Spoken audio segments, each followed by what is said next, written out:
Evening all, welcome to Premier League Forecast. It's me, Chris Brack. I'm allowed back after a week off, and today I'm joined by my mate Kev. Luke's having a day off, so we've got another Luke in because to be honest, I can't cope with two Lukes at the same time. And we've got a new guest tonight. We've got Steve, who's an Arsenal fan. So, guys, Premier League football is back. Arsenal can't defend, somehow win. Palace can't shoot. Palace can't shoot. Somehow managed to throw a game away. So basically, nothing's really changed from the last 3 years, really. So, Kev, how are we? All good, mate. Listen, I've been sat here all day. I think I went through about 5 or 6 drafts of fantasy football. My team has been chopped and changed all over the place. I've And seen then 7 come six. versions of it. Do you know what happened? Do you know what happened? Come 6 o'clock, about 6:05 tonight. Shawnee from this parish decided to put after the window shut, and nobody could make any more changes. That's when Shawnee decided to post his fantasy football team. Well, So yeah, the target is there for everyone to get, and he's going to be the one that has to be beaten this year. But listen, I'm delighted it's back, and delighted to get the routine back now for the Friday, Saturday, Sundays. Just can't wait. I'm feeling smug. I messaged you, said I've dropped Eze for Martinelli. I think I've ballsed up here. And he scored. I went, oh, well, it's all right, messing it. I don't do fancy football, so cool. Luke, welcome back. Yeah, guys, thanks for having me back again. Hat-trick appearance. I'm loving it. Yeah, Yeah, don't do you get know what? anything for it, just so you know. no Don't get football excited. or anything. No, No, no. I'm somebody's glad, got- oh, glad in to the be comments. back. Glad the Premier League's back, and I completely ballsed up on fancy football. Forgot What that did you Son was do? in. Forgot that Martial's completely injured and out forever, and took Martinelli out, and then he scored. Yeah, but also, Martial's shite, so I don't know why you picked him, to be fair. But there is, been waiting 4 years for him to turn up. We're still waiting. Steve, good to have you on, mate. Debut, isn't it? It's great.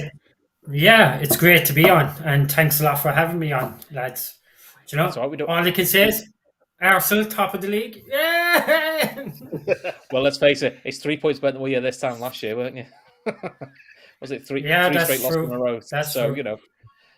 look for Arsenal. Well, let's talk about Arsenal for a little bit. So, look, it's first game, so you can't take too much from a first game. So, but how are you feeling after first game? Potential banana skin, because Palace away is a banana skin for most teams. How do you feel about? How do you think you did? Yeah, well, it's great. We got the 3 points. I think the first 20, 25 minutes we dominated that game, and then Palace came into it. Second half, we were very, very nervous, and Palace kept on growing and growing and growing. They targeted our right side. You could see that all day. I think Ben White and Saka were a bit unbalanced over there, and Zaha, he made him, he destroyed it. Palace were unlucky not to score. You know, they had the chances, the whole lot. The plus side is Gabriel Jesus. Gabriel Jesus is an absolute peach, like fabulous player. You could see it there all today. And William Saliba in the back line, absolute monster. You know, Yeah, but Kev. 3 points. Yeah, 3 points, mate. All you need. Kev, I thought Zinchenko looked good for Arsenal. Actually, I thought that left side of midfield. I thought he linked play really well for them. Going forward, he's fine. He's absolutely. I mean, look, he's a midfielder converted to a left back. He can play. That's that. In a game that you're going to dominate the ball, he's gonna be fine. He gets found out when he's got to do a defensive job, and it looks like he just ran out of gas tonight. The last 20 minutes, he was sucking air, like he was gone. And Tierney came on, closed the game out, which is good. You've got that strength and depth now that you're able to do that, and it'll probably benefit Tierney in the long run that he can build up his match fitness without being, he's nearly fit. We need him; he has to play. Zinchenko is not an able deputy, but he's He looks he's better in good. midfield to me, anyway. I think he reminds me an awful lot on the left what we're asking Trent to do on the right, tucking inside, being that extra midfielder to link play up as well. But Zinchenko does go on the outside as well, But yeah, he was very good. Gabby Jesus was really lively, really on it. But again, another one ran out of gas. But it's early in the season, so you don't Yeah. mind that so much. Saliba impressed. Saliba impressed he big did. time. He did. Ramsdale is an absolute shocker. You know, I was the only reason. I was coming. Yeah, To that. I leave Luke go into Mr. Harry Ramsdale. Yeah. So we have the guy who likes to do photo saves. He's really good at them. You know, catch the ball, but he does a photo save. The thing is, for the first half hour, Arsenal dominated that, and you don't dominate the game away at Selhurst Park that often. They dominated for the first half hour. Ramsdale was horsing around, messing about. You know, it was almost a case the game was too easy. He was messing about, and that gave the Palace crowd the impetus to get up. And Palace took that, and they went forward. Anderson's passing range for them is unbelievable for a centre back. They showed a stat at the start. They showed a stat at the start of the game like that. He has more completed long range passes in last season than Trent does, and Zaha reads him so well. The amount of crossfield balls that he made and made, you know, not that he delivered, he made them, and not once was Zaha offside. He was on the shoulder, waiting for the ball, knowing that it would arrive. That's a serious asset. You know, they're not going to be playing Arsenal or a top six side every weekend. You know, that against us is going to be a problem because of how we like to push our fullbacks on. You know, Anderson, when we play Palace, Alisson is going to have to be alive to that. You know, so it's just one of those things that I took away. I thought it was a really good game. Really enjoyed it. You know, for an opening game of the season, it was a really good game. 2-0 Arsenal away win. You take that all day long, every day of the week. No injuries, no drama. It was a good solid. But to be fair, Steve is dead right. Palace should have been 2-1 up. You know, missing the first half and the header. The Eze one's bad. Yeah, the header. It's day one of heading school, and you're learning how to play football as a kid. Head the ball back where it came from. You know what I mean? It's basic stuff. You know, that was there were terrible misses.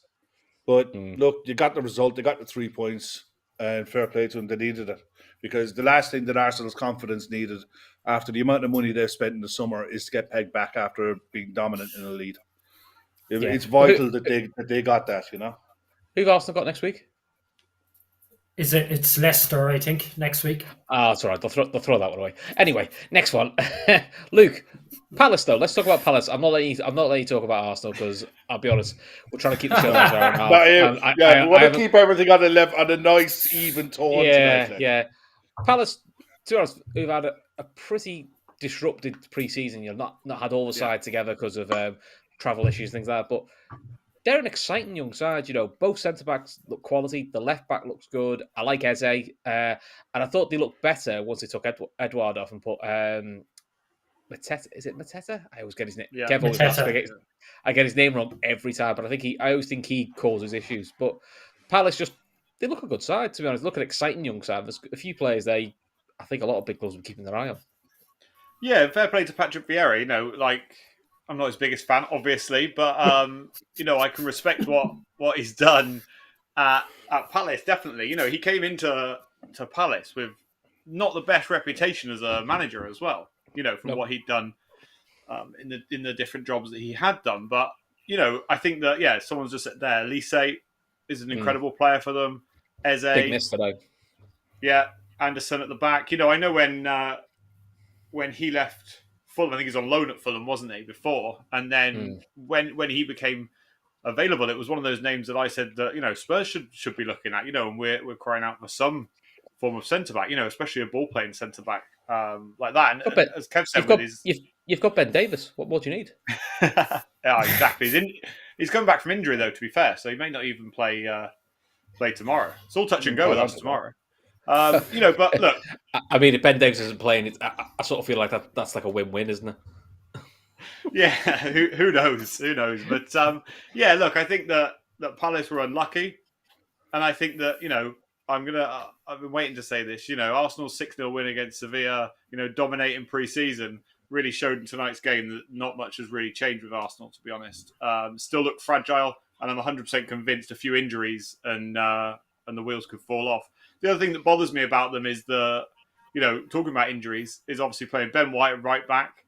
They have to get their £50 million centre back in there somewhere because Saliba's demanded his way into the starting lineup, and rightfully so. So yeah, it does worry me. You know, I know Steve mentioned Jesus. if he or the likes of Saka get an injury, a long-term injury, I do feel worried for how many goals they'll score. Do you feel worried though? I take up Luke's comment there first of all about Ben White. If you look at the way Arsenal now are playing, with Ben White, Saliba, Gabriel, and you had Zinchenko that was out on the left. When Zinchenko moves forward, that back four turns into a back three. So Zinchenko effectively becomes a midfielder and they attack. But what actually happened was Anderson disrupted that by playing that long ball over the top. And Zaha was on to every single one. I said he did it 10 to 14 times, I said tonight, and every one was pinpointed. Zaha picked it up and he was one-on-one with White. White got burnt. If you look in the second half, you'd actually see Saka had to come back and to help Ben White. That took away from the attack. But Luke is right. Tomiyasu is a massive loss out there for us and the whole lot, and his overlap in play. That was something we didn't see from the right side tonight, was Ben White continuing his run past Saka to actually help out. There was none of that.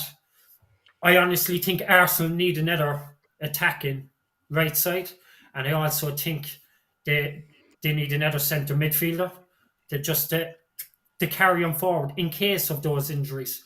Last season, it's what cost us, the left-back position. We lost Tierney for half the season. We had nobody. We were playing Xhaka in there at one stage. Nuno came in, good couple of games. He played well, and then he started making mistakes, and everybody got on his back, and his confidence was shot. That's where we lost it last year. We dropped our squad. We dropped our squad size down to 16 players. Key injuries to key players, and bang, that was us gone. We were dead on our feet at the end of it. This season, hopefully, it'll be different. I don't think we're finished in the market yet. I think we'll see a few more go, and I still think we'll see a few more coming in at Arsenal. Do you know?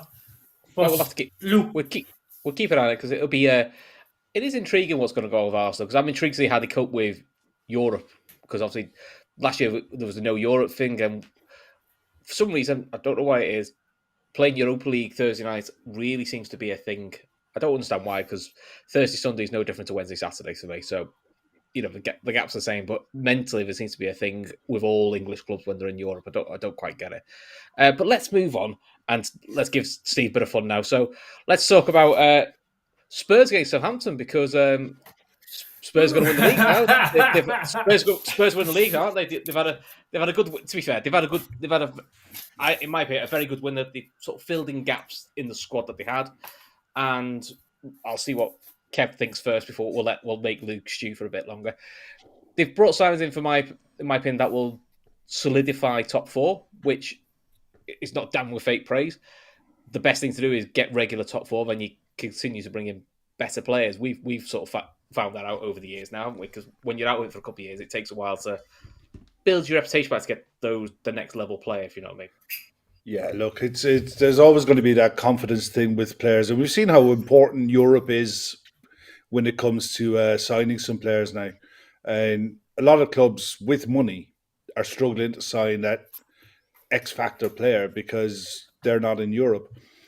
I'm intrigued to see what Southampton do tomorrow, because I think if you were doing your predictions of who's going down, they'd be on a fair few.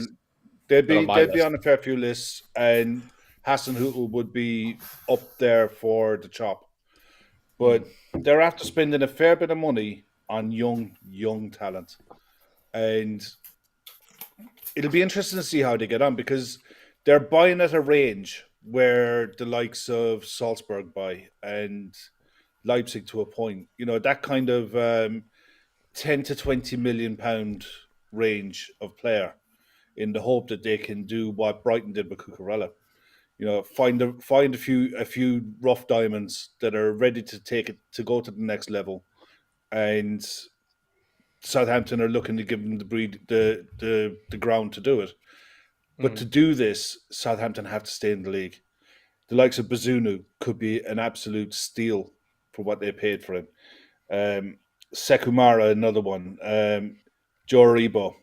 These are decent players with high ceilings. So I just I'm want to see how surprised- they get I'm on. I'm surprised Aribo didn't get a move a bit sooner and to a little bit higher than Southampton.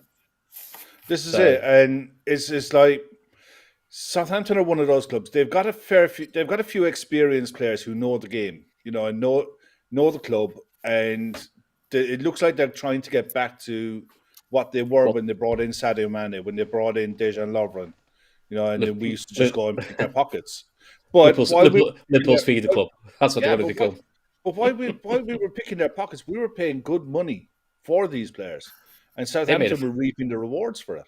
They made a fortune out of us. They made a fortune out of Liverpool winning the Champions League. The amount of bonuses for that was huge. Of course they did, but they moved away from that. They moved away from that model, like. And what's funny is they never actually replaced those players that they lost. Like, look at the Southampton team now. Who's actually going to score the goals? Look at their forward line. Like, you have Chet Evans, Armstrong, Walcott. Do you know? Yeah. Well, Walcott's out. It's Aribo and Adams are probably leading the line tomorrow. You'll have Elianusi, you'll have Ward-Prowse and Romeo in the middle of the park. You'll have Armstrong off the wing. I like Salisu. He's good centre back. He just tends to get himself in the way of a lot of things. Walker Peters, another one. Luke, you'll know, from Spurs. He needed to go and play. He's a decent fullback. He's a decent attacking fullback. You got the Irish keeper as well, Yeah, Gavin Bazunu. This is a massive season for him because with Kelleher sidelined and looking like he's going to still be number 2, if he can put in a decent season at Southampton, Ireland will start. He'll be Ireland's number 1 keeper. Now where that takes him, who knows? But there's an intriguing battle between the two of them, and that hopefully drives both of them on, and it helps us. But I mean, speaking of Southampton, are we a little surprised James Ward-Prowse is still there? I got a feeling he's going to be a one club man. I think he's going to stay there for his career now. I'm just surprised. I was surprised. I haven't sniffed around him. I'd said it a while ago. I wouldn't mind as a squad option for Liverpool, not a starter, anything like that, but a handy squad option who can fill in. I'm surprised at Villa, and I think Villa he could do that for. I think Chelsea do that for. I think to be fair, I think he'd do that for Spurs. He wouldn't be a regular starter, but he'd be someone to drop in for the European games or rotation. I'm amazed that a Villa didn't come in for him. I think he's probably better than what they have.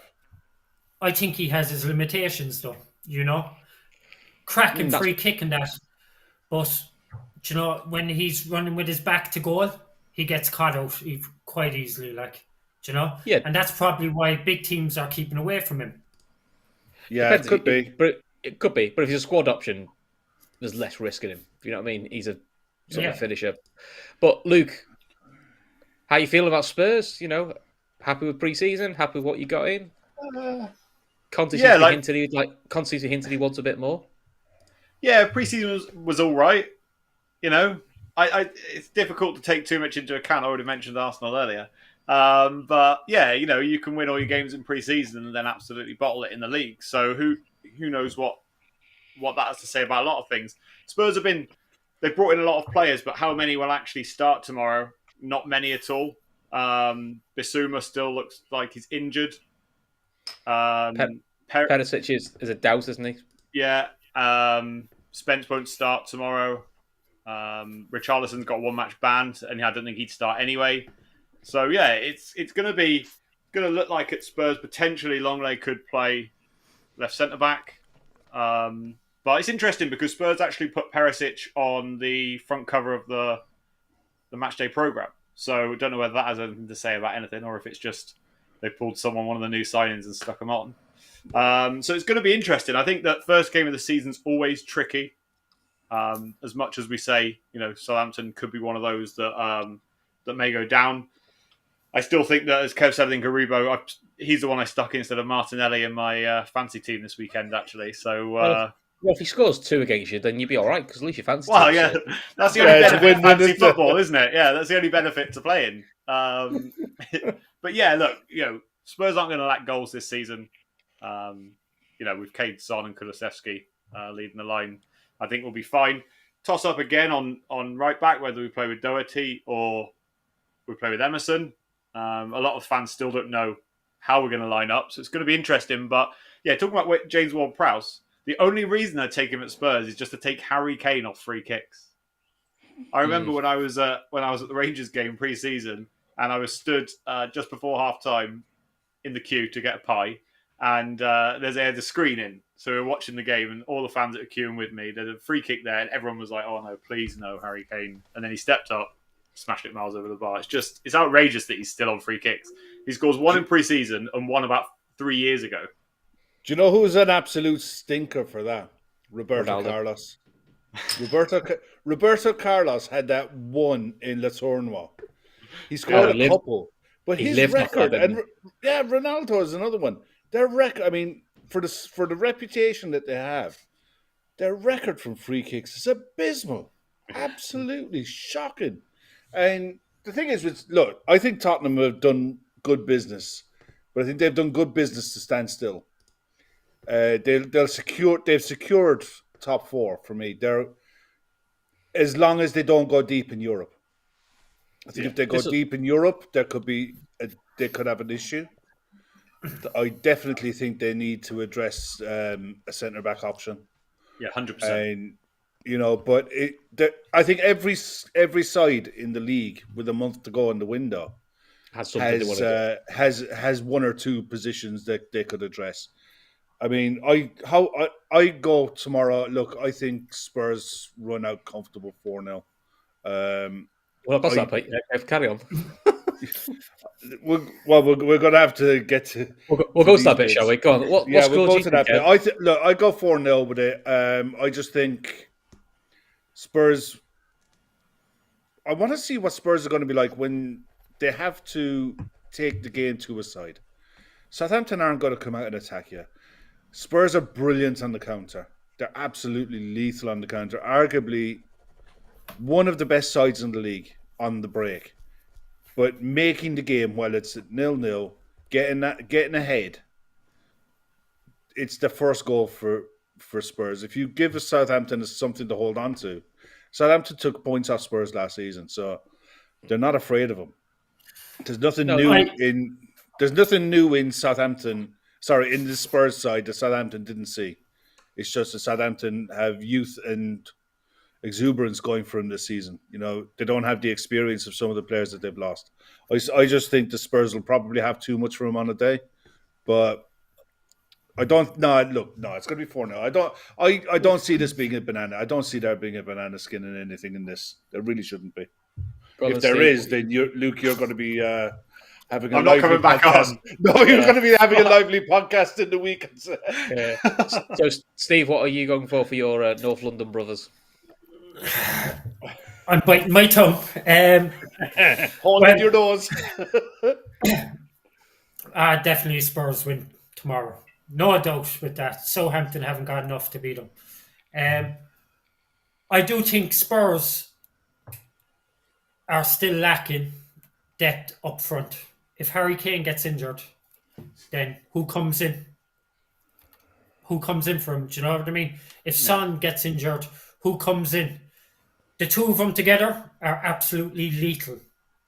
But if you take one out, who actually comes in? Do you know? Look at the goals Son scored last year. Look at the goals Harry Kane scored. Well, not in the first half of the season because there was nothing.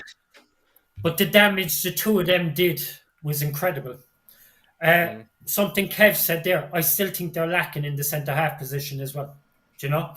You have Christian Romero, absolute fabulous player. He's still on loan, I think, is it? No, we just signed him on a permanent deal. Yeah, he's done. Is he done, is it?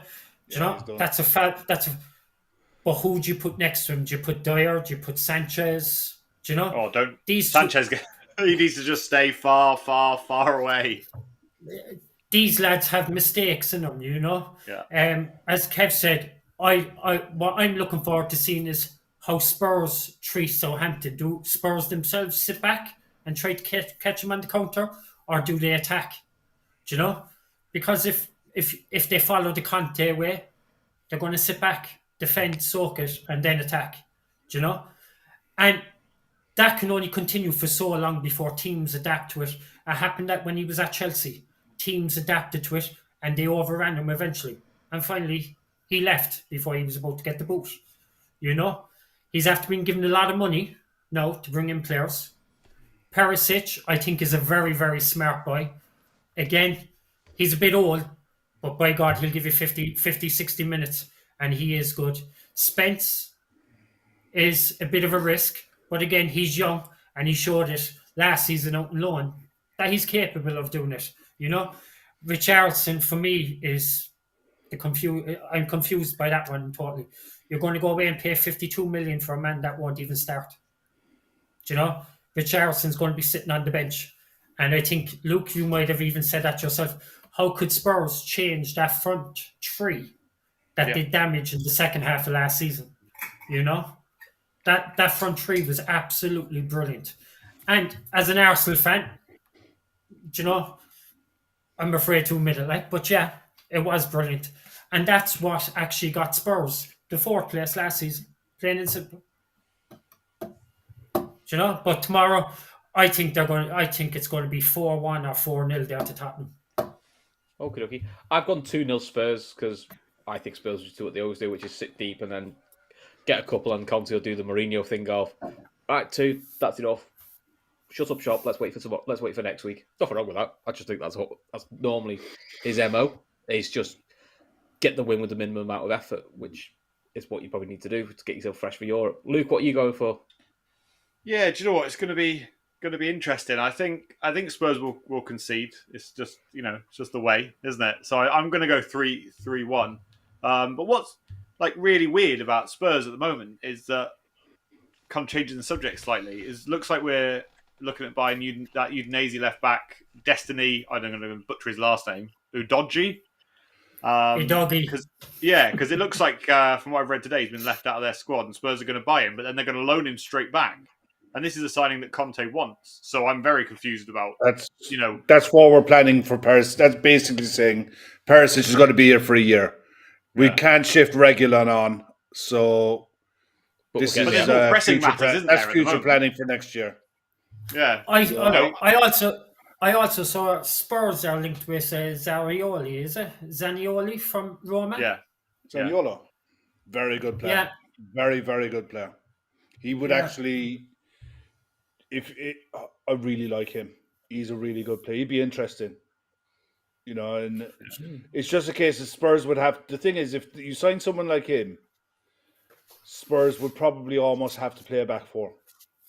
Yeah, so this is what apparently Conte wants. Sorry, Kev. Is that sorry. And it's something that we need. We saw it in pre-season against Roma, where we played a Jose Mourinho team, and they just sat back, did exactly what we do, soaked us up, and we just could not do anything. It was probably one of the worst games I've seen Spurs play in a long time.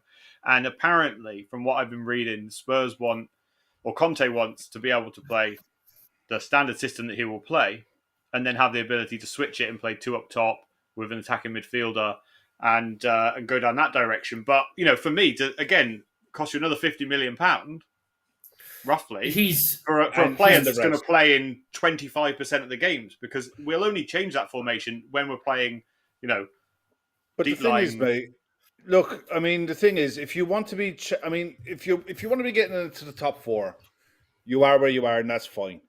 If you want to be getting into the latter stages of Champions Leagues and you want to be challenging to get into to break up the Liverpool and City dominance, and I'm not trying to be big headed or anything like that. No. You have to be looking to have real quality depth. I think you've overpaid for Richarlison. That's just I've said this before, but that caliber of player, having him as an option with his Zaniolo as an option, is the kind of depth that sides need to be able to compete for top trophies at the back end of the season.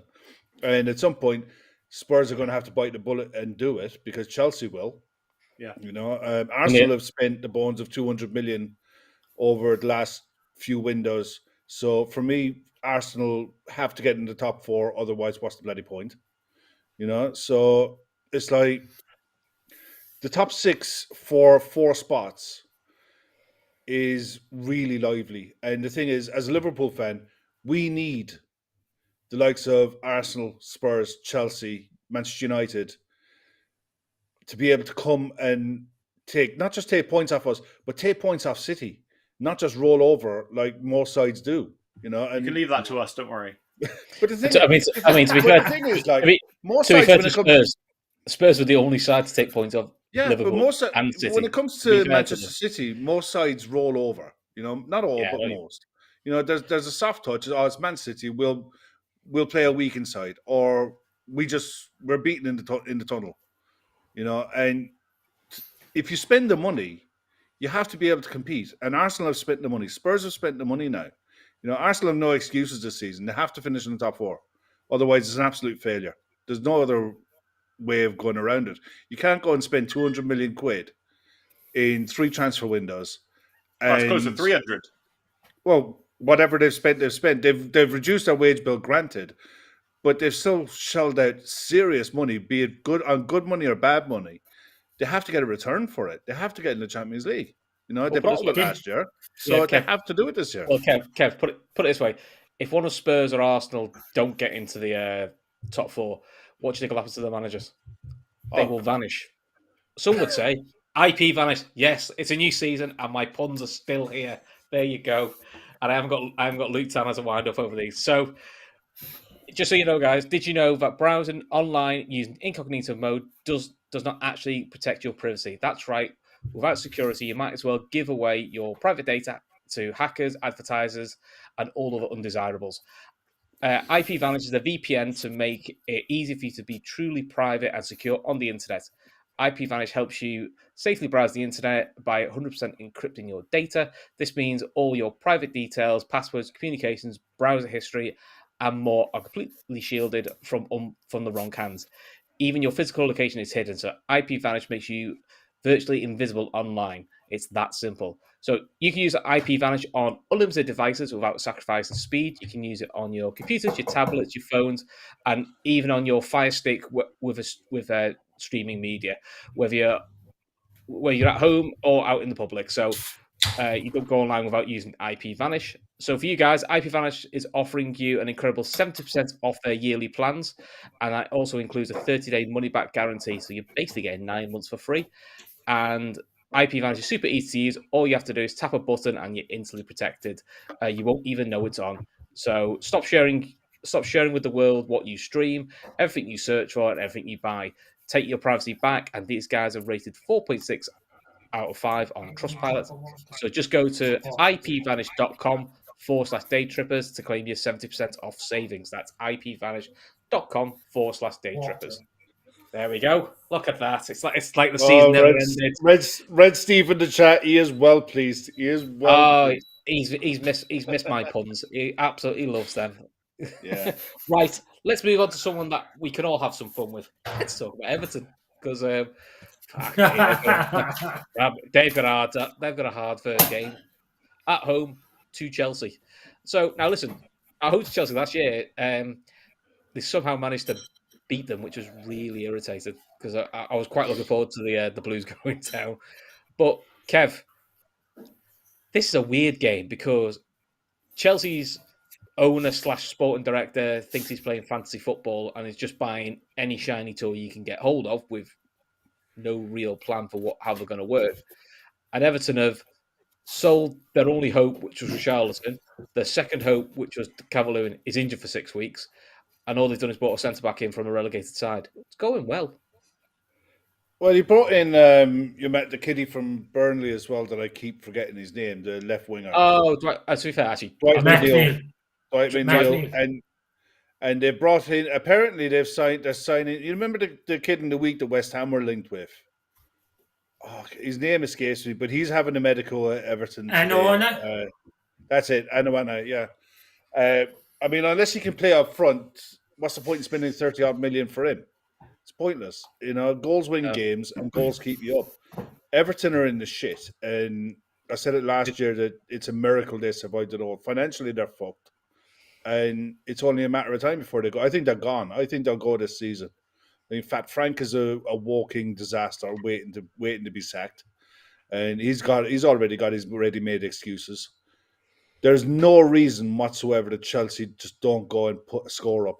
Just go and run a score up like they're playing a cricket match. Just go and have fun with it, because there's absolutely nothing in that Everton side that should worry Chelsea in any way, shape, or form. And Chelsea should be able to give their new signings a run out and just go and have some fun with it, because look, when I first started watching football, Everton were a serious side. You know, they were a top team, likes of Gray and Lineker, Adrian Heath, they had Peter Reid in midfield. They were, Radcliffe. They were a proper side. You look at them now; they're an absolute shadow. The only reason it's pure dumb luck that they haven't been relegated this far. You know, this long. There's no way you can go through spending that much money that badly and not get punished for it. It's shocking what's going on there. They also did a deal, so didn't they do some sort of deal that meant that financially they were okay? For fuck's sake, man! They're building a stadium under the fucking sea. Do you know what I mean? Yeah, they're a joke of a club. They did a deal with Alistair Usmanov. Okay. No, they did it. They had after that. After that, they had a conversation with the Premier League, which was basically almost like squaring the book, so they didn't get a point deduction. Yeah. It was all very like.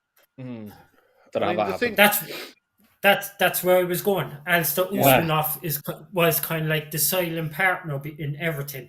But he was at Arsenal for a good while, wasn't he? So he was the second biggest shareholder, and even the main fella for Everton, Moshi, he was sitting on the Arsenal board as well one time. Do you know? So they took their ball when Kroenke wouldn't leave him have a say in the club, and they went to Everton. They bought Everton. Usmanov then decided to come in under the radar and sponsor the training ground, give him 30 million for the training ground a year, and then he was doing a sponsorship for their jerseys, and he was kind of like funding the wages. So you fast forward to just in February, you had the war in Ukraine, and guess who Usmanov is in bed with? Putin. So then all his assets are seized, the whole lot. So Everton's money dried up. Hence why financial fair play then got involved on top of it. They should have been deducted points at the end of the season, and they should have went down. They were completely over the percentage that they were allowed, and they got away with murder. Yeah. I don't think it'll happen this year. No, I tell you what, Luke. I've still not forgiven Man United and Chelsea for throwing those wins away at Goodison Park. The one time you want those dickheads to turn up and just do their job, for fuck's sake. Do you know what I mean? You're like, it was like a car crash. It was so much fun while it lasted. It was good fun though. How are you seeing this? I mean, I can't say anything. I still think Chelsea will, as much as they're haphazard and a bit of a car crash, I just think Everton are 10 times worse. Yeah, Everton are to poor, aren't they? And I think, again, without kind of echoing Kev the whole entire stream, I think that he's 100% correct. You know, it's all right. You look at, yes, Spurs overspent on Richarlison. Now, going back in time when this deal came about, the rumours were that actually the reason why it was so high was we were then going to do a deal regarding Harry Winks to go to Everton. That's what and I that was thought. going to basically even itself out. But it seems as though they've kind of gone off that idea and they're going on this Onana now. And then... three times fast when you're drunk. I've just no idea where they're going to get goals from. I think you're right. I think, Dwight McNeil, he's a decent player. Tarkovsky, fair play. But, they've got players like Dwight Gale who are handy. And Dwight Gale did well last year for him. But he's not a 20-goal season man for you. He's probably not. He got one. Dwight McNeil got one goal last year. Yeah, no, but and you look at Damari Gray, who was good for them. But again, he's not going to get double figures. So you're like, oof. No, he's not. No, you saw the comments from Frank Lampard in pre-season. When they got battered in the US, and he's just by a Costa Coffee barista. Exactly, and he's saying how poor they were and how much work is needed and all the rest of it. I think the wheels have come off even before the season's even started. If no one's backing Everton to get relegated this season, then they seriously need to think about their gambling activities because, I can't see anybody but Everton will be the first name of me to get Everton's last loss to Chelsea at their ground was 2014. So it's a bit of a bogey ground for it. Yeah, I'd look at You that. know, one. Chelsea also Chelsea, worry me if actually. I was a Chelsea fan. You know, because I still don't think that they have a goal scoring striker who's gonna. I saw they were linked with Aubameyang this week. I think it's just Do you know outrageous what? some of the moves they're doing.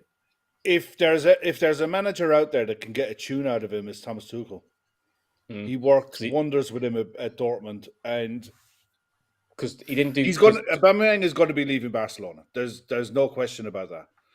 It's just a case of where he's going to go. Oh no, Steve. Honestly, he's definitely going to be leaving there. 100%. I can't see it, Do you know especially why? when his family actually live in Barcelona. Yeah, look, Steve. I'm sorry, lad. He sold you a pup with that one. The idea that Ansu Fati is going to be back and available and fit. Dembele is back, available and fit.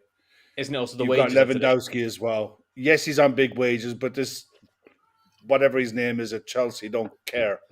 He's spending money like it's confetti. They need to release those wages, Chris. That's what I'm saying. That's what I mean. They need to get Aubameyang's wages off the bill so they can off the books. And the same with Depay. You know, they need those wages off the book as well. So he's off to Juventus, isn't he? Apparently. Yeah, I wouldn't be a bit surprised if Aubameyang does end up at Chelsea, purely and simply. Even if he's just an option, it would make sense.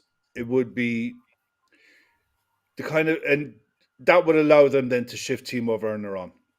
You know, because it just didn't work. Timo Werner looked brilliant in the Bundesliga, and when he plays for Germany, he's really good. You know, when he plays for Germany, he's really good. But for whatever reason, it's a mental block. It's talent, it's nerves. German strikers coming from the Prem to England. It's starting to be what Italians coming to Serie A to England is becoming. They very rarely work out. It just seems to be a thing now that it doesn't seem to work for them. I just think Chelsea go there. I got them down to win 3-0. I think the kind of lineup that Everton are going to have to put out. If they put out the kind of lineup that they're going to put out, listen, I just think they'll go with Gordon, Gray, and McNeil as a front three, and the rest, every single one of them is going to be defensive minded after that. It'll be so funny. They'll try and hold on, but it'll be funny. He'll start Rondon just to wind them up, which it made me laugh because it was like, so it's not just Rafa who starts this fella. Honest to God. But you got Everton mates, Chris. So what are they saying to you? You know, they're not talking to me. I can't. They haven't spoken to me for a little while. To be honest, there might be a reason for that. I think I got 3-1 Chelsea only because I still think defensively Chelsea are a bit of a work in progress. I don't think they've got enough defensively. Thiago Silva's brilliant. It's a mad one, isn't it? You know, it says to me Alonso money. It says to me Alonso's going. Yeah, and they're obviously still worried about Chilwell's fitness after his ACL because he's a good. Listen, I liked Cucurella. Yeah, I did as well. Yeah, so I like. Apparently, Rondon is suspended. So getting better. Okay. So, Steve, what have you got for this game? I'm going Everton 2-1. I think Everton will catch Chelsea on the hop. Do you know, everybody is riding them off first game of the season. Chelsea have a very poor record there. Very poor. And just as you were saying a while ago, Manchester United went there, got back, lost. Arsenal went there and lost. Chelsea went there and lost last season. And this was Everton were a team that were on the way down. So I actually think they could sneak this 2-1. I was just thinking there, I was Chelsea all along. But looking at it, I just think they could sneak it. Do you know? Everton are a bogey team to Chelsea. They are. And strange enough, these patterns seem to continue. I don't know who's going to score the goals from. But again, I just... with Chelsea as well, Chelsea have no strikers. Do you know? There's nobody to put the ball in the net. Kai Havertz is the only one. They'll put Sterling out on the right. They'll probably play, what's the name, Pulisic on the left. But then in midfield, who do they have in midfield? And their back four is completely exposed at the moment. Are they going to throw Cucurella straight in? Do you know, that's another thing. Yes. Is he registered in time? I wasn't sure if he's registered in time. Okay. I just Be a mad one to just throw him in, wouldn't it? Yeah, look, it's the thing is, as much look, I enjoy laughing at Everton, but they do have a habit of getting these sort of results at home. I just feel like they normally get these sort of results at home when it's a little bit back into the season. Back against all, you desperately need the results. But listen, nothing would surprise me because Kai Havertz did not like Yerry Mina roughing him up last time, and to us, that killed Chelsea's game plan the last game because Kai Havertz just got completely rattled by Yerry Mina, dominated him, and a little bit of the dark arts, and he just didn't like it at all, did he? So we will have to see. But let's move on to our next game. So when we're West Ham at home to City. Now, I'll start with you, Luke. I think City are home. No, it's at West Ham. No, it's a West Ham. Is it? Yeah. Oh. Yeah, it's at West Ham. So Luke, I sort of feel like for this game, this might be West Ham. For West Ham, this might be the best time to play City because they may be possibly a little undercooked. They've only done two friendlies plus the Charity Shield final. So now listen, that's kind of Pep's way. Pep always sort of does less games, more training. That's kind of his way. And look, listen, they've won back-to-back titles, so you can't question it too much. But for West Ham, is this possibly the right time to play Chelsea? They've got a couple of draws recently at home against their City. So what do you think? Yeah, do you know what? I kind of slightly agree with you. I think if we look at the first game in last season, Spurs against City, Spurs went there under Nuno, they came to us under Nuno. We scraped a 1-0 win. I just think that I don't think West Ham have strengthened enough. They've gone after some targets and not got them. We can look at Skamaka. Is he going to come in? Is he going to be ready? I still think there's certain teams in the Premier League that just, in my opinion, don't have enough firepower to compete. When you play against City, you need to score at least 2 goals to win the game. And so I do worry about West Ham. I hope they don't win. So I'm going to go for... Do you know what? I'm going to go for an exciting 5-goal thriller, 3-2 Man City. Ooh, okay. Steve, how are you seeing it? I'm going to go with West Ham, lads, on this. Man City doesn't start well at all in the Premier League.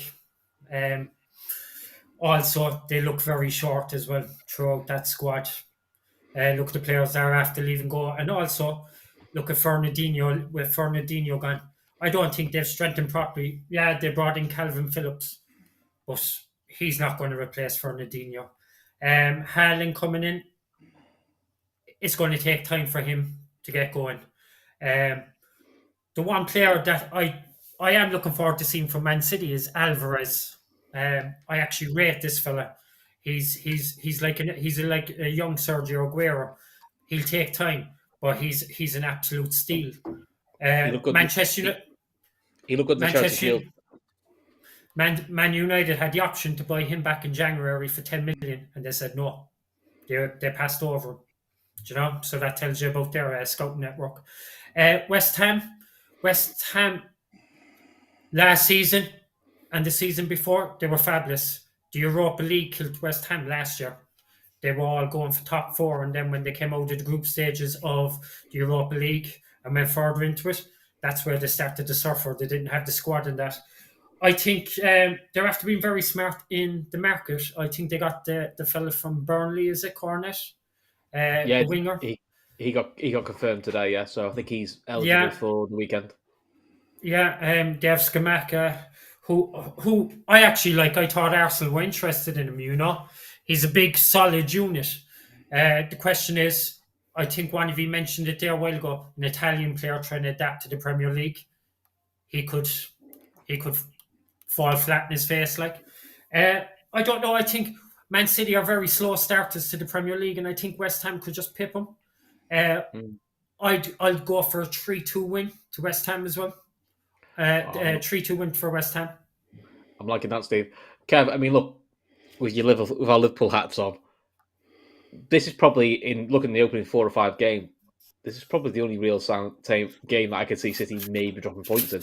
Because I think the next 4 are against sides where I'd expect City to batter them no matter who they play. So, and West Ham away. Look, West Ham away for top six sides. They just like to make it. They've made it tricky. They've made that stadium now a fortress again. A bit more of I can't be arsed going to West Ham. Whereas before it used to be like, it's great going to West. Great going to New West Ham. They all hate it anyway, so nobody cares. Nobody shouts. So it's actually quite a nice, pleasant day. Whereas now you're going, really can't be arsed going to West Ham away at the moment. That's kind of how they made it now. They make it big. They make it physical for you. They make it tough, and they've got some players. Antonio still causes teams problems. Bowen's still there. Corner gives them more pace, and the new Italian guy they signed had the greatest reveal video for those of a certain age ever with the it was with the Golazzo throwback. I was well into that. Yeah, it was brilliant.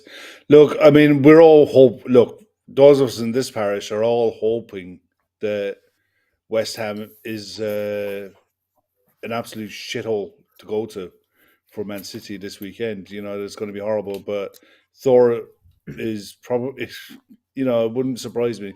City 5-0 win incoming, Haaland to burst those bubbles. It wouldn't surprise you, but it's one of those. Do you know what I mean? I think a lot of people are sleeping on Bowen this season. They're talking about all the new signings and what have you. They've still got the core of the side that were in with a shout of a top 4 last season. The core 11 that played most games. And they still got that. And they weren't far off getting to a European final either. They were one game away for a European final. So, and the big thing for West Ham was they kept Rice, which is a big thing for them, keeping him. They were always going to keep Rice with the fee that they were quoting. They were always going to keep him, and he seems quite happy to stay. It's and he's right to, because there's no suitable club there's no club out there that you think are going to pay a big money for him and give him the platform that he needs to play week in, week out to build a rhythm to maintain that, he's one of the 3 best English centre mids out there for a World Cup slot. So he's at the right club. And Scamacca from Sassuolo, good signing, 30 million, not over the top for an Italian centre forward who's starting for Italy now. It's not huge. When we were talking about Zaniolo earlier, we're talking 50 million plus. So getting him for 30 million. They've also spent 30 million on a player from Ren Aguard, I think his name is.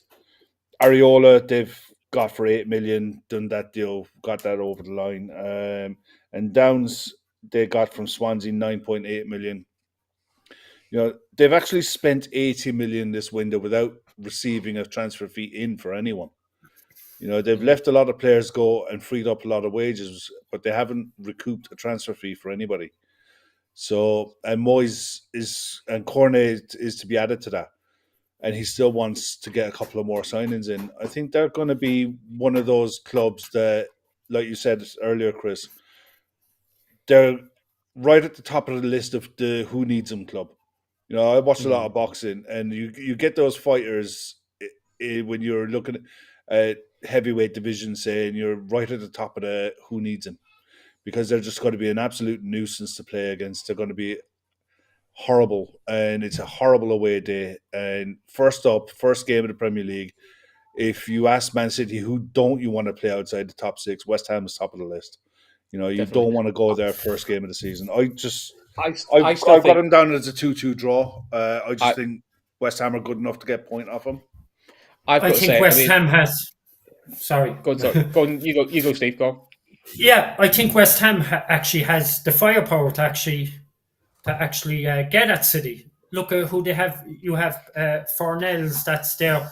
Bowen. You have Benrahma. Do you know, these are all guys, quick players that can get in around that City defence. Do you know what I mean? They're technically gifted. Then just behind them, then you have the likes of Rice and you have Souček, 2 guys that can actually break up that midfield of City. Do you know?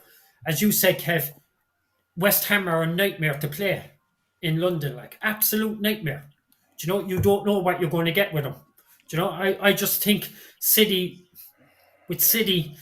I think City has lost a few players there that, like losing Sterling, losing Gabriel Jesus, Senchenko, Fernandinho, they're a core of players as well, that helped City when their backs were against the wall, when it was 2-2 or 1-1 or whatsoever. Gabriel Jesus would come on and nick that goal.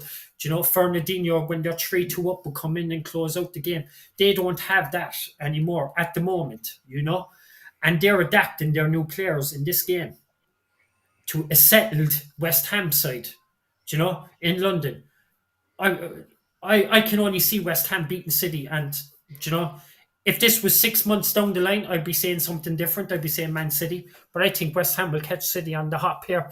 I think they have those players up top that will trouble that backline, and it'll be interesting to see. I think City. I think West Ham are also in for a show for top four. I don't think it's just between the 6 teams that are there. I'd keep an eye on West Ham as well as outsiders for top four as well. Sure. Cool. I agree with Philip. I'm going for and you, Kev, I'm going for a 2-2. But the caveat I'll put is West Ham have to score first. Because when they got their 2-2 last time was they took the lead. They probably should have actually extended the lead, which then given the belief to get it back from 2-1 down to get it to 2-2. I think I think we all know if City go 1-0 up in 10 minutes for most games, it kind of goes pretty much game over. That's kind of how those games go. So you do need that, but fingers crossed. I think it'll be a good game anyway. West Ham City is always actually an entertaining game to watch, and as the chat have pointed out, Ogbonna is back because he did his ACL against when they beat us 3-2. Yeah, he's a big player for them. Very good centre back, So again, that's another big win for them. So before we go to the last game, let's talk a little bit about. Let's do a bit of fancy football chat because me and Kev, between us, know nothing about fancy football. Do we, Kev? Let's be honest. Shawnee is the king of fancy football in the Trippers. You, me, haven't got a clue. I think between us, we've made 7,000 changes to our sides, and we both go. Still doesn't look very good, but I'll go with it. Luke, are you massively into your fancy football, and are you going to give us some tips of what you think's really good fancy football wise? Yeah, no, I love fantasy football, but I'm so bad at it. Hence my discussion earlier about leaving Martial in. I'll tell you what my thinking was originally about him is that I believe watching pre-season with Man United, he will when he's fit play up front for Man United. I honestly believe that, and I think under Ten Hag, that's what he wants. But don't pick him because he's currently got a hamstring injury and a massive red arrow. So that doesn't really help me. I don't know. I've kind of gone little bit round there. I went Ramsdale in goal. I think that he's... Do you know what? I hate this thing. I said this last week. I hate this thing about Spurs fans and Arsenal fans not picking opposition players. Like when it comes to fantasy football, that's what it's all about. It's all about the fun. I can watch Arsenal tonight. Ramsdale keeps a clean sheet and I'm buzzing. If I watch Arsenal any other time, I'm throwing my dogs against the TV. Do you know what I mean? Yeah, kind of my only tip, I suppose, is I stuck in... Aribo and also Jesse Lingard.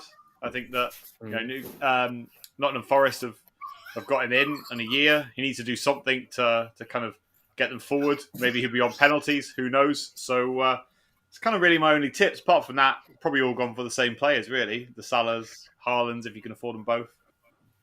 I've got a Salah. Couldn't afford Haaland. So Kev, what sort of formation are you going? Are you doing the 3-4-3 to put all the goals? I went 3-4. Yeah. I went 3-4-3, but I'm regretting it. I managed to get Cucurella in and I not Chukwueze. What's his name? The kiddie from Villa who went to Chelsea. I can't remember his. Chukwuemeka, yeah, that's his name. Yeah. I had him in as well. So I don't know what the story with him is, whether he's going to play or not. I have no idea. Yeah. But I signed Cucurella because I thought he'll go Chelsea, but then I didn't pick him. I didn't pick him to think, he won't be eligible in time. And I just found out on the show he is, which is really annoying. From my team, I need Pedro Neto to do something. First of all, I need him to stay fit, and if he stays fit, then I think he's going to be a goal. He's going to be a points machine for that mid-tier midfielder who plays up front. I think he's got to be a points machine if he stays fit. More so that I think he's going to be playing for a move next season. Where he goes, who knows? I'd love to have him. I would. I would if he can stay fit, but If he can he stay hasn't. fit. He hasn't proven yet that he can stay fit, Yeah, which is a big, I think he's. big issue. I think he's every bit as good a player now as what Jota was at that age. Mhm. I think he shows the same kind of signs, and if he has a good season this season, he'll be. Wolves will struggle to keep him next season, so he'll be one to watch, I think, for me. Yeah. Steve, what about yourself? Go on, Steve. What are your tips? So I went for the 3-4-3 as well. It's good to have. I have no Spurs players in my team. Shocking behaviour. Not even a Perisic. What is wrong with you? Yeah. I do have 3 Liverpool players, though. Do you know? He's all right. He's all right. He's all right. Steve. I have Trent, Salah, and Darwin up top for me. I have Haaland and Jesus next to him then as well. It's not a bad front three, that, to be fair. Yeah, I have Martinelli in midfield. He scored me 8 tonight, and I had Zinchenko in the backline, another 12. Do you know? I also have Declan Rice and Bailey as well from Aston Villa. Do you know? And I have Everton on goal. Fantasy football, it's only this year is where I'm actually going to be committed to it. Last season, I still had Aubameyang up top, and he was gone to Barcelona. Do you know, he was up top for the last 6 months of it, and as I got no points, But this year, now I'm looking forward to playing it, do you know. I think everyone is in that boat, isn't it? We're all into it for the first month. I think that's the whole point of what we're going to try and do in the show is we're going to give a section of time every Friday night to. I mean, there's not going to be a Friday night football every Friday night.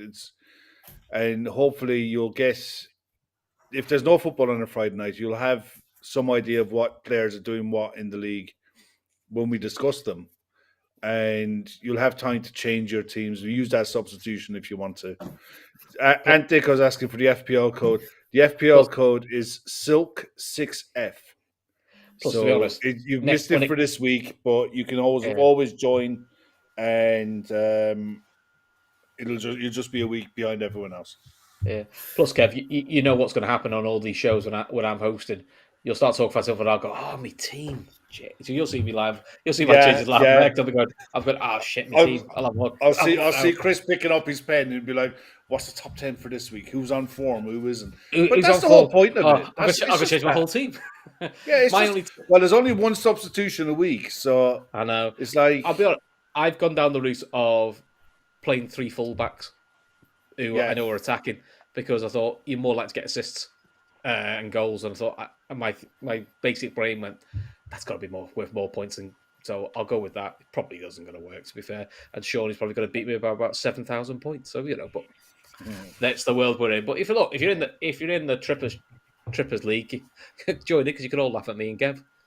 Because I think me and Kev are doing the relegation battle, aren't we, Kev? We just we're going to enjoy that, aren't we?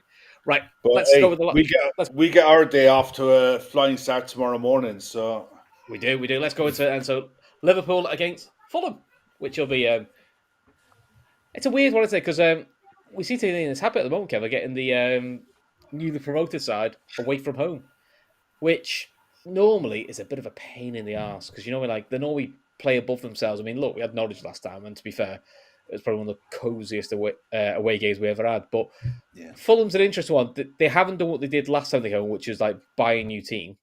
They seem to have done more steady building. But I was listening to a Fulham pod earlier. They've only got 2 fit centre-backs in the entire squad. And it sounds like Harry Wilson's picked up quite a nasty injury because it's a bad injury when you see the local press saying, it's okay, he should be fine for the World Cup. The World Cup's in November. So if you're tipping us to be okay for the World Cup, that's not a short-term injury, is it? So are you looking forward to Fulham? No. I'd rather play anyone but the promoted sides. I've just got this thing that promoted sides will have spent the fans especially, will have spent the last 2 months waiting and eyeing up who are we going to get first, and they're going to be absolutely hopping for the first game of the season. And by the way, Liverpool are in town. It doesn't get much bigger, so it's a banana skin waiting to happen when anyone plays a promoted side. Because people will be looking at Newcastle. I think Newcastle got Forest. I don't know who Bournemouth have, but Bournemouth they're have home to Villa. all you can do is go and win it. You're not going to get any plaudits for going and beating a promoted side. And if anything happens, if they play above themselves like I guarantee you they will. We're not quite at it like we used to be under Brendan, not so much under Jurgen, where you turn up and you expect to win. I think those days are gone for us. But if we're not at it tomorrow, 12, early kickoff, promoted side away from home, if we're not on it, then strange things can happen. Eventually, Mitrovic is going to have a good season in the Premier League. He's too good a centre forward not to. Well, I heard a stat the other day which surprised me, which was not last time, the time before he was in the Premier League. They said he got 11 goals in the Premier League, which apparently Antonio has never got above that. Which is interesting because everyone thinks Antonio. I thought Antonio scored more than that, and he clearly doesn't score enough of that. No. But Liverpool-wise, and we'll come to the guests in a minute. A little bit of a mini injury crisis going on. Canate injury sounds like it's worse than they first thought because it sounds like now Phillips isn't going to go out on loan. So that sort of indicates to me it's at least probably a 6-week job. It's a shame because Canate last year was really good for us. Jota, I think, is a few more weeks away, so I don't expect to see him until after Man United, maybe even early September. Chamberlain, who knows? No, that's done. That's done. Jones actually sounds like he's picked up an injury, but they've picked up something quite sinister early. They're saying like he's in a boot now, so which is a shame because it's a big season for Jones, and I thought he did all right pre-season. This is probably his moment. Now, Simicast, the injury doesn't sound too bad. I think he's going to train next week. Keita apparently is ill, but hopefully he's all right. Yeah, but then again, he was supposed to have trained today, so yeah, as long as he didn't kick the ground, he'd be okay. So yeah, it's one one of those. I mean, the thing is, bar Ox, every other injury is a few weeks. It's not a crisis; it's just a volume, and there's no need to be. I mean, there's no need for the overreaction that I'm seeing in some places. It's a small amount of injuries, which in general, almost all of them wouldn't start. So I'm not overly concerned. If I was Carvalho looking at Curtis, and the thing is with Curtis, it looks like it's a shin splints kind of thing. It's preventative more than anything else because of his age. It's just part of it's biology at the end of the day. We had a similar thing with Gerrard with his back at the same age, where he just went through a spurt where got a stress fracture in his back, didn't he? Yeah, he had to be looked after at 2021. It seems similar thing with Curtis. It's more to do with his age and his physiology. That they want to keep on top of it now. That when down the line, it's not going to be a problem. So. Jonathan says, I usually reserve my predictions, but I'm going 7-0, Salah to get 6. Listen, Salah gets 6. My fancy football points are going to be amazing. I'll tell you one thing. What's the stat with Salah? He scored in every first game of every season he's played in the Premier League for us. Which is the record now, because I think he's got 6 in a row. So he's looking to extend his own record now. Yeah. And if he gets Golden Boot this year, he will equal the record, which is currently with Thierry Henry, which is 4 Golden Boots. So, and there's still actually people out there who argue that he isn't the best African player to play in the Premier League. It's ridiculous to me. And yes, I'm biased, but I'll stand here until whenever they dot, and I'll argue that I'm right. I expect us to go and turn Fulham over. Even full strength, it's not the most hostile ground you're ever going to go to. You look at our first 11. You look at the Man City the performance against Man City, and the options off the bench that can make a difference. I expect Bobby to start tomorrow. I expect Darwin to come off the bench, probably on the hour. Those kind of options can really. I mean, if you're Tim Ream tomorrow and you've had 60 minutes chasing Bobby around the pitch, I've been dragged from pillar to post, and here's Darwin coming on, fresh-legged, running, looking to make an impact. Enjoy yourself. Welcome to the Premier League, sunshine. Is Duffy gone to Fulham? That was a rumor, wasn't it? I seen that it was on the cards from Brighton that he was looking to be loaned to Fulham. I don't know if it's gone through, Steve. Nothing. I'm not if it is, it's a good move because I think he's the kind of defender that Fulham needs. Someone who actually just loves defending. And he doesn't leave the 6-yard box like he hangs around there Well, do you know? Fulham were linked with Nat Phillips, who's a very similar ilk of a defender, but it sounds like the Canard injury might kibosh Phillips until January. Yeah, which is a shame for Phillips, but needs Bush. When I don't think Liverpool want to go down the route of let's risk 3 centre backs again. Yeah, last time we did that, it went really well. So let's look at that route. The mental scars for that are real, and they're still here. I think, lads. I think the first 15 minutes, Fulham are going to throw the kitchen sink at you. Do you know? Yeah. But after that, you can only see only one winner in this Liverpool. Like, too much firepower, too much class throughout the whole team, and the one thing Liverpool are good at is giving a disciplined performance when they have to. Do you know? And this would be one of these games where hopefully they don't underestimate Fulham, that they don't walk out in the field thinking, we're going to coast this game and win it. If they don't do that, they'll win this easily enough. Do you know? Even if Fulham score first, I can still see Liverpool putting 3 or 4 past them. Do you know? Too much firepower. Salah, Firmino, Diaz. What's the name? Fulham's backline won't be able to cope with that at all. And then after 50, 60 minutes, you bring Darwin off the bench. Do you know? It's a different game, like. Do you know, Tom? Yeah, Luke, it's a nice problem to have, isn't it? I mean, to be fair to Fulham, last time Fulham in the Premier League, they took 4 points of Liverpool, beat us at Anfield 1-0 when we had no centre-backs. And to be honest, Liverpool got away with a 1-1 at Craven Cottage. Let's be fair. We got a soft penalty, and we were dog shit last time we went to Craven Cottage. But, and Kev will talk about it in there, we've had some great members at Craven Cottage. Some big wins for seasons that, in the end, we didn't win the league. We finished second, but you've had moments where you've gone, these have been great fun. We've had some great fun at Craven Cottage. We've also had some dire games, but, how are you seeing it, Luke, from a non-Liverpool perspective? Yeah, like you said, you got a dodgy penalty. That was nice to chirp in with that. But no. Well, Harry Kane can't have all of them, mate.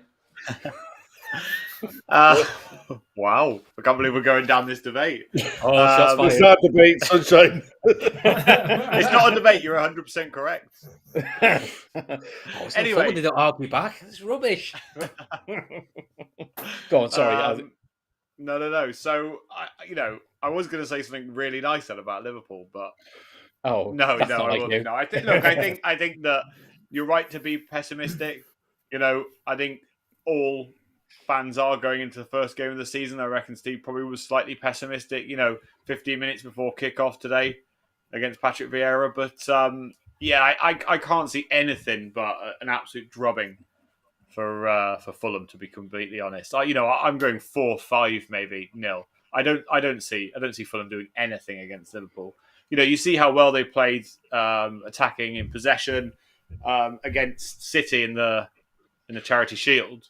I think that, to then play a Fulham side that have just been promoted, I think, we can talk all day long about, games in the past and everything else, but Liverpool are a different animal at the moment. And I think that, I can't see anything but a big win tomorrow for Liverpool.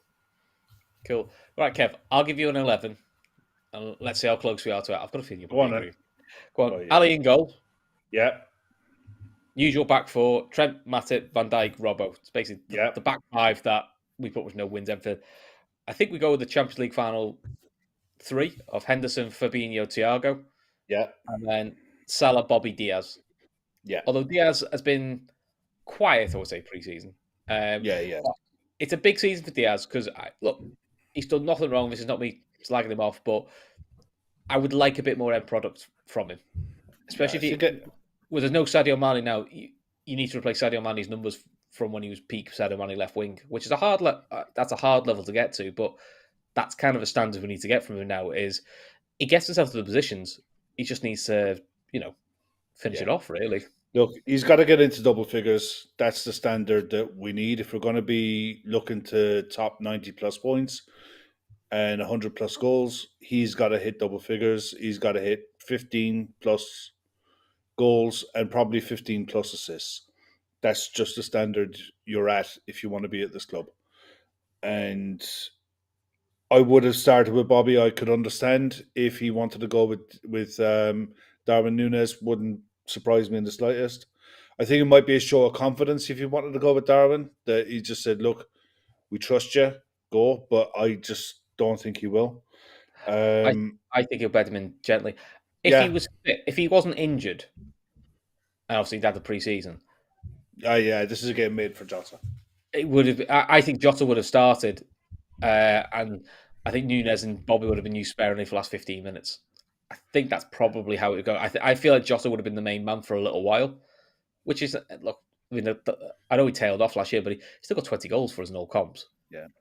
Look, I go for a 3-0 Liverpool win. I want to try. I hope we start off the season with a clean sheet.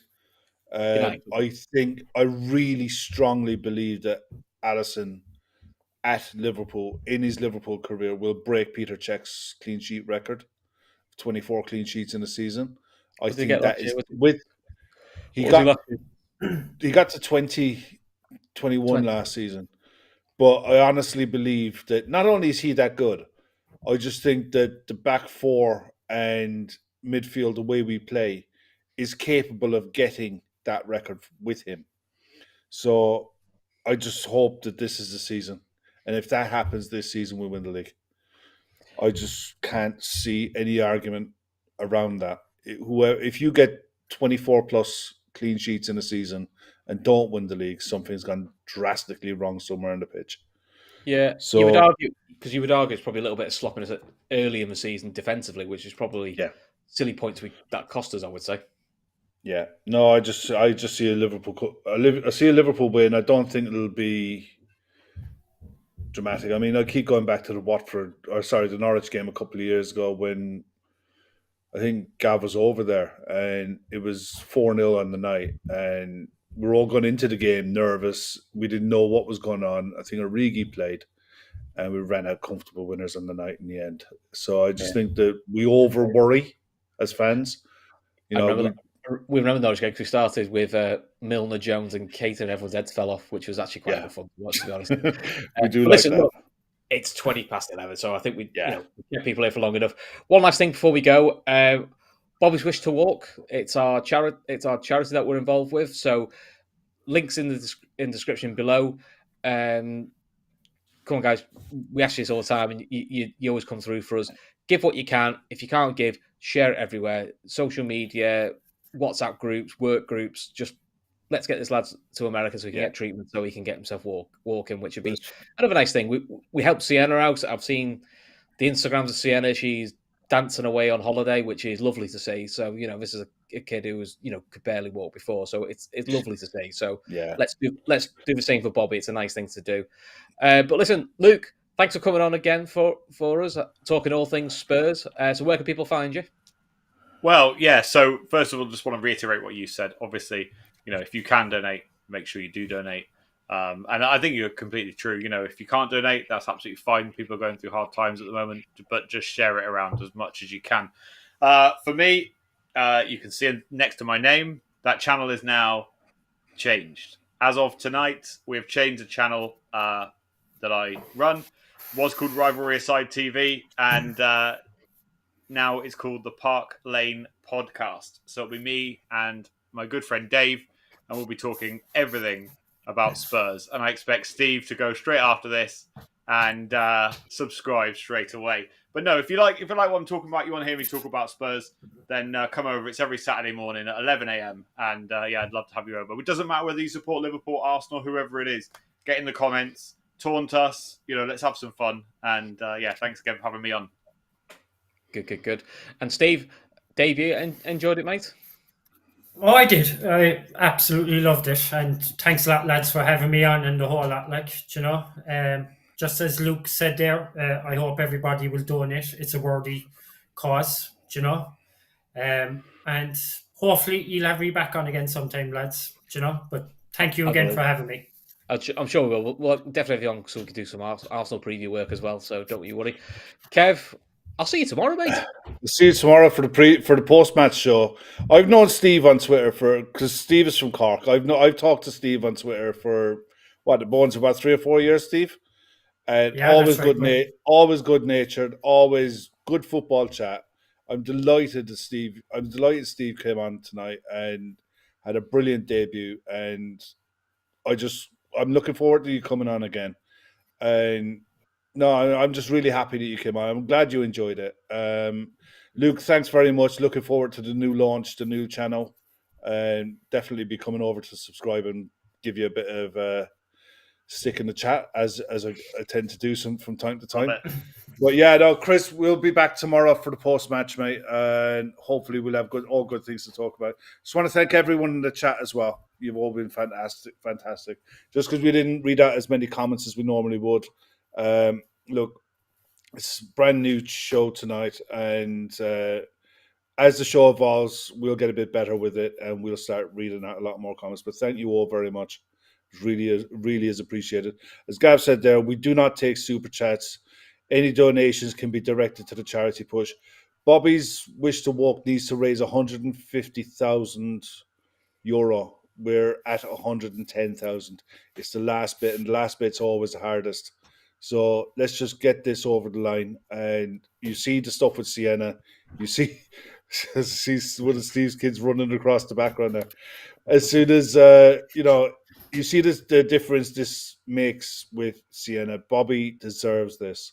The kid is an absolute trooper, and do what you can. It will be really, really appreciated. That's all I got to say on it. Cool. Right on that very poignant note. Take care of yourself, guys, and we'll see you. Well, me and Kev will see you guys tomorrow when hopefully we'll talk about a Liverpool win against Fulham. Fingers crossed. Until then, good evening. Have a good time.